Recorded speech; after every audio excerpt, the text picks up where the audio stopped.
BTR নিৰ্বাচনৰ পূৰ্বে বিজেপিত মুখ্যম আঘাত তিনিজনকৈ বিজেপি কৰ্মীয়ে দল ত্যাগ কৰি যোগ দিলে ইউপিপিএলত বিটিআৰ প্ৰধান প্ৰমোদ বড়োৰ উপস্থিতিত আনুষ্ঠানিকভাৱে ইউপিপিএলত যোগদান কৰে বিজেপিৰ তিনিগৰাকীকৈ কৰ্মীয়ে পৰ্বতজোৰা মণ্ডল বিজেপিৰ উপসভাপতি অষ্টমা ৰাভা আৰু নিৰুপম ৰাভা সাধাৰণ সম্পাদক ৰাজা খাউৰা মুছাহাৰীয়ে যোগদান কৰে ইউপিপিএলত পৰ্বতজোৰা হিচাপে গম পাওঁ যে এইবেলি যেটো বিজেপিৰ কিবা হৈ আছে নানানটা জায়গাত উচ্ছেদ কিবা কিবি হৈ আছে বিজেপি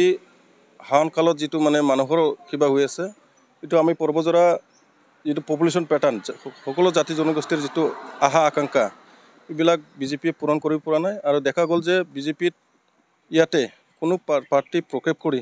ইয়াতে জয় হোৱাৰ কোনো মানে কিবা নাই ৰাস্তা নাই ভৱিষ্যতে দেখা যায় যে এই ইলেকশনত ইউপিপিএল দলে প্ৰমোদ বড়োৰ নেতৃত্বত যিখিনি মানে উন্নতিৰ বাতাবৰণ শান্তিৰ বাতাবৰণ হৈ আছে ইয়াতে পৰ্বতজোৰাত দেখা গল যে ইয়াতে নিশ্চিতভাৱে ইউপিপিএল দলৰ প্ৰাৰ্থী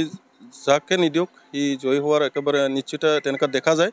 আৰু জনগাঁথনি হিচাপে আমি যিখিনি হিচাপ নিকাশ কৰি চালো এই হিচাপত বিজেপি ইয়াতে কোনো জয় হোৱাৰ কিবা নাই